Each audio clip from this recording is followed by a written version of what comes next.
जय श्री राम, जय बागेश्वर धाम, जय गुरु कृपा। आज हम वाल्मीकि रामायण के बालकांड के 17वें सर्ग से शुरू करेंगे। जय राम रमा रमनम समनम भव ताप भयाकुल पाहि जनम अवधेश सुरेश रमेश विभो शरणागत मांगत पाहि प्रभो। जय राम रमा रमनम समनम। जय श्री राम।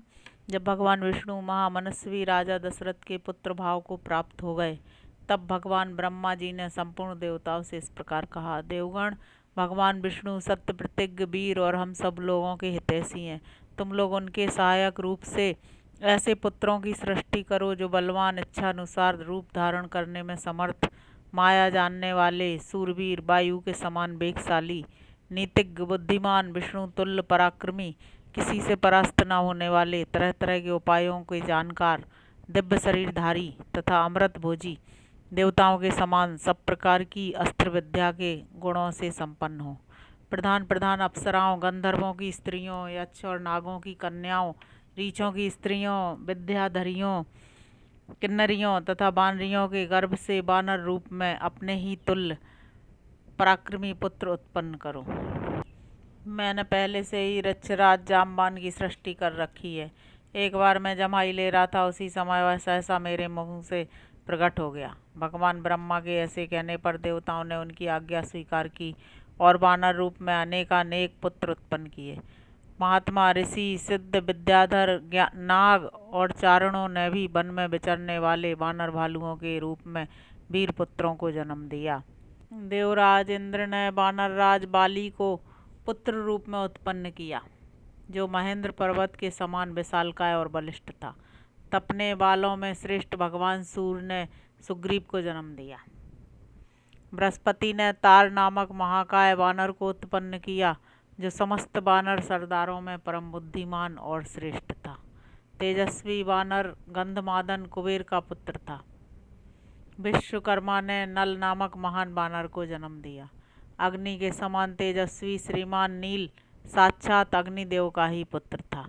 वह पराक्रमी वानर तेज, यश और बलवीर में सबसे बढ़कर था। रूप वैभव से संपन्न सुंदर रूप वाले दोनों अश्विनी कुमारों ने स्वयं ही मैंद और द्विविद को जन्म दिया था। वरुण ने सुषेण नामक वानर को उत्पन्न किया और महाबली पर्जन्य ने सरभ को जन्म दिया। हनुमान नाम वाले ऐश्वर्यशाली वानर वायु देवता के औरस पुत्र थे। उनका शरीर वज्र के समान सुदृढ़ था। वे तेज चलने में गरुण के समान थे। सभी श्रेष्ठ वानरों में वे सबसे अधिक बुद्धिमान और बलवान थे। इस प्रकार कई हजार वानरों की उत्पत्ति हुई। वे सभी रावण का वध करने के लिए उद्यत रहते थे। उनके बल की कोई सीमा नहीं थी। वे वीर, पराक्रमी और इच्छानुसार रूप धारण करने वाले थे। गजराजों और पर्वतों के समान महाकाय तथा महाबली थे। रीछ वानर तथा गोलांगुल लंगूर जाति के वीर शीघ्र ही उत्पन्न हो गए। जिस देवता का जैसा रूप, वेश और पराक्रम था, उससे उसी के समान पृथक पृथक पुत्र उत्पन्न हुआ। लंगूरों में जो देवता उत्पन्न हुए, वे देवावस्था की अपेक्षा भी कुछ अधिक पराक्रमी थे। कुछ वानर रीछ जाति की माताओं से तथा कुछ किन्नरियों से उत्पन्न हुए। देवता, महर्षि, गंधर्व, गरुण, यशस्वी, यक्ष, नाग, किमपुरुष, सिद्ध, विद्याधर तथा सर्प जाति के बहुसंख्यक व्यक्तियों ने अत्यंत हर्ष में भरकर सहस्त्रों पुत्र उत्पन्न किए। देवताओं का गुण गाने वाले वनवासी चारणों ने बहुत से वीर विशालकाय वानर पुत्र उत्पन्न किए। वे सब जंगली फल मूल खाने वाले थे। मुख्य मुख्य अप्सराओं, विद्याधरियों, नाग कन्याओं तथा गंधर्व पत्नियों के गर्भ से भी इच्छानुसार रूप और बल से युक्त तथा स्वेच्छानुसार सर्वत्र विचरण करने में समर्थ वानर पुत्र उत्पन्न हुए। वे दर्प और बल में सिंह और व्याघ्रों के समान थे। पत्थर की चट्टानों से प्रहार करते और पर्वत उठाकर लड़ते थे। वे सभी नख और दांतों से भी शस्त्रों का काम लेते थे। उन सबको सब प्रकार के अस्त्र शस्त्रों का ज्ञान था। वे पर्वतों को भी हिला सकते थे और स्थिर भाव से खड़े हुए वृक्षों को भी तोड़ डालने की शक्ति रखते थे।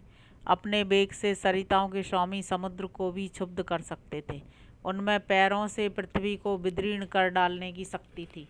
वे महासागरों को भी लांघ सकते थे। वे चाहें तो आकाश में घुस जाएं, बादलों को हाथों से पकड़ लें तथा वन में वेग से चलते हुए मतवाले गजराजों को भी बंदी बना लें। घोर शब्द करते हुए आकाश में उड़ने वाले पक्षियों को भी वे अपने सिंहनाद से गिरा सकते थे। ऐसे बलशाली और इच्छानुसार रूप धारण करने वाले महाकाय बानर यूथपति करोड़ों की संख्या में उत्पन्न हुए थे। वे बानरों के प्रधान यूथों के भी यूथपति थे।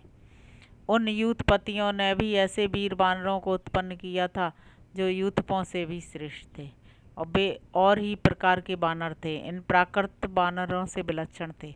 उनमें सहस्त्रों बानर यूथपति ऋक्षवान पर्वत के शिखरों पर निवास करने लगे। दूसरों ने नाना प्रकार के पर्वतों और जंगलों का आश्रय लिया। इंद्र कुमार बाली और सूरनंदन सुग्रीव वे दोनों भाई थे। समस्त बानर यूथपति उन दोनों भाइयों की सेवा में उपस्थित रहते थे। इसी प्रकार वे नल नील हनुमान तथा अन्य बानर सरदारों का आश्रय लेते थे। वे सभी गरुण के समान बलशाली तथा युद्ध की कला में निपुण थे। वे वन में विचरते समय सिंह, व्याघ्र और बड़े बड़े नाग आदि समस्त वन जंतुओं को रौंद डालते थे। महाबाहु बाली महान बल से संपन्न तथा विशेष पराक्रमी थे। उन्होंने अपने बाहुबल से रीछों, लंगूरों तथा अन्य बानरों की रक्षा की थी। उन सबके शरीर और पार्थक्य सूचक लक्षण नाना प्रकार के थे। वे सूरवीर बानर पर्वत, वन और समुद्रों सहित समस्त भूमंडल में फैल गए। वे बानर यूथपति मेघ समूह तथा पर्वत शिखर के समान विशालकाय थे। उनका बल महान था, उनके शरीर और रूप भयंकर थे। भगवान श्री राम की सहायता के लिए प्रकट हुए उन बानर वीरों से यह सारी पृथ्वी भर गई थी। इस प्रकार श्री वाल्मीकि निर्मित आर्ष रामायण आदि काव्य के बालकांड में 17वां सर्ग पूरा हुआ। जय श्री राम, जय बागेश्वर धाम, जय गुरु कृपा। आज हमने पढ़ा कि जो बानर राम की सेना में थे और उस समय जो उत्पन्न हुए थे वो कोई साधारण बानर नहीं थे। जय श्री राम।